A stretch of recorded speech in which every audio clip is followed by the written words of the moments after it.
તો આજ મુદ્દે વડોદરાના લોકોનું શું કહેવું છે, આવો તે સાંભળીએ.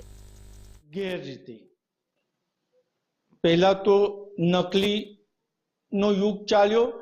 પીએમઓ ઓફિસ, સીએમઓ ઓફિસ, સરકારી કચેરી અને ગેરરીતિ. અત્યાર સુધીને ગુજરાતમાં અનેક વખત પેપર ફૂટ્યા છે, પરંતુ નીટ એટલે એનટીએ નેશનલ ટેસ્ટિંગ એજન્સી દ્વારા મોટો ગોટાળો કરવામાં આવ્યો છે. ગુજરાતમાં 80,000 વિદ્યાર્થીઓ અને ભારતભરમાં 24 લાખ વિદ્યાર્થીઓ સાથે વિશ્વાસઘાત થયો છે તેવા આક્ષેપ થઈ રહ્યા છે. અને કોંગ્રેસે તો પ્રેસ કોન્ફરન્સ કરીને એવું પણ કીધું છે કે વડોદરાના એક સંચાલક સામે ફરિયાદ નોંધવામાં નથી આવતું કારણ કે ભારતીય જનતા પાર્ટીના સંપર્કમાં છે.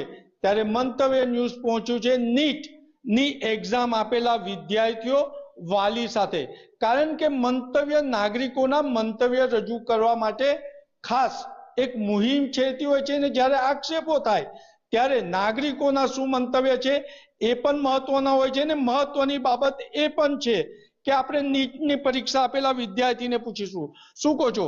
નીટમાં 67 વિદ્યાર્થીઓના 720 માર્ક આવવા, નેગેટિવ માર્ક હોવા છતાં પણ 720 વિદ્યાર્થીઓને આપવા, શું તમે માનો છો એમાં ગોટાળો થઈ શક્યો હોય? શંકા તો પૂરેપૂરી જાય છે કે એમાં અત્યાર સુધીના ઇતિહાસમાં એવું બન્યું નથી કે આટલા બધા વિદ્યાર્થીઓના 720 માંથી 720 આવે.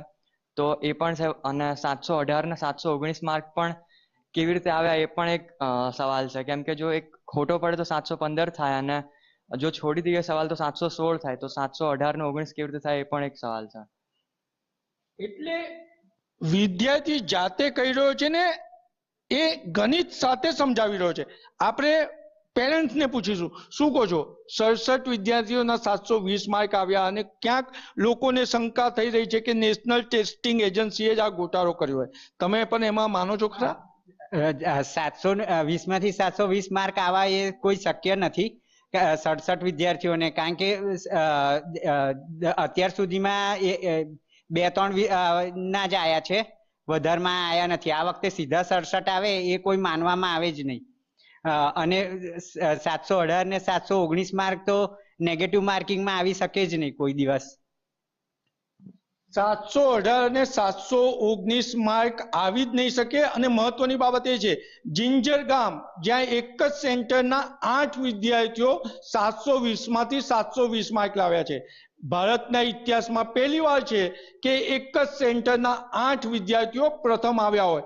એ પણ શંકાનું કારણ છે. ત્યારે આપણે અન્ય વિદ્યાર્થીને પૂછીશું, શું કહો છો? 720 માંથી 767 વિદ્યાર્થીના અને 718 અને 719 માર્ક આવ્યા, એટલે ક્યાંક ને ક્યાંક પેપર ચકાસણીમાં કે પેપર લખવામાં જ ગેરરીતિ થઈ હોય એવું તમારું માનવું છે ખરું? હા, હોઈ શકે, કારણ કે આટલા બધા એક જ સેન્ટરમાંથી આટલા બધા વિદ્યાર્થી અગર ફર્સ્ટ આવે તો શંકા બધાને થાય કે આ કેવી રીતે બની શકે.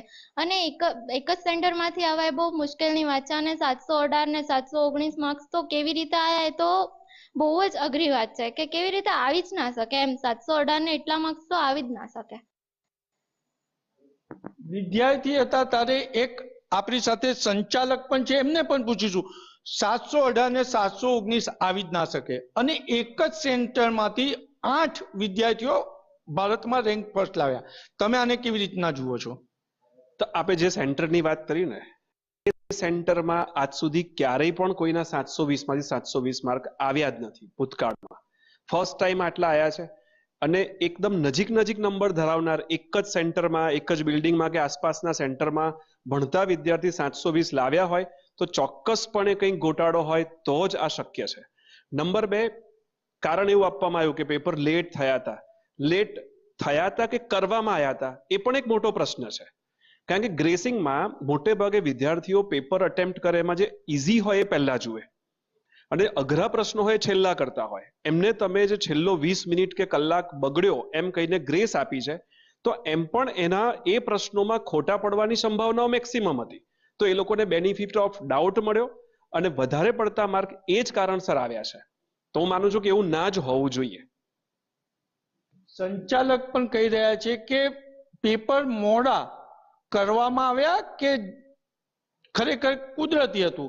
ખરેખર તો આમાં આઈબી અને સીબીઆઈની તપાસ થવી જોઈએ, કારણ કે દેશનું ભવિષ્ય અત્યારે ભારત કરતા વિદેશ તરફ ધ્યાન કરી રહ્યું હોય ત્યારે નીટ જેવી પરીક્ષામાં ગેરરીતિ થાય એ દેશ માટે ખૂબ ગંભીર બાબત છે. આપણે એક અન્ય વિદ્યાર્થીને પૂછી લઈશું, આ બાબતે તમારું શું માનવું છે? જેમ આ સંચાલક સરે કહ્યું કે એક જ સેન્ટરમાંથી 8 વિદ્યાર્થીઓ 720 માર્ક લાવ્યા છે અને એમના જે રોલ નંબર છે થોડાક 100-200 માં જ ખાલી ફેરફાર છે. તો આ શક્ય છે જ નહીં, કેમ કે 720 લાવવા એ પણ 8 જણના, અને આ વખતે તો 67 સ્ટુડન્ટના ઓલ ઇન્ડિયા રેન્ક 1 આવ્યા છે. એ તો કદી થયું જ નથી, કેમ કે 720 માર્ક લાવવા કઈ ઈઝી તો છે નથી. દર વખતે 4 થી 5 છોકરાઓ લાવે, પણ આ વખતે 67 લાવ્યા. આ વખતનું પેપર પર થોડું મોડરેટ હતું, કઈ ઈઝી હતું નતું. એટલે આ વખત આ બહુ ડાઉટફુલ કેસ થવો જોઈએ. સીબીઆઈ આનામાં છે ને જાંચ કરવી જ પડે. એટલે આ હતા વડોદરાના નીટની એક્ઝામ આપનારા અને વાલીઓ હતા. મહત્વની બાબત એ છે કે જ્યારે પ્રધાનમંત્રી દેશના યુવાધનની વાત કરતું હોય, ભારત સરકાર સ્કિલ મંત્રાલય બનાવે ત્યારે ચીટરો સ્કિલ પોતાનું બતાવતા હોય તો સરકારે લાલ આંખ કરવી જ રહી. કેમેરામેન કેતન સિંધે સાથે નિલેશ બ્રહ્મભટ્ટ, મંતવ્ય ન્યૂઝ, વડોદરા.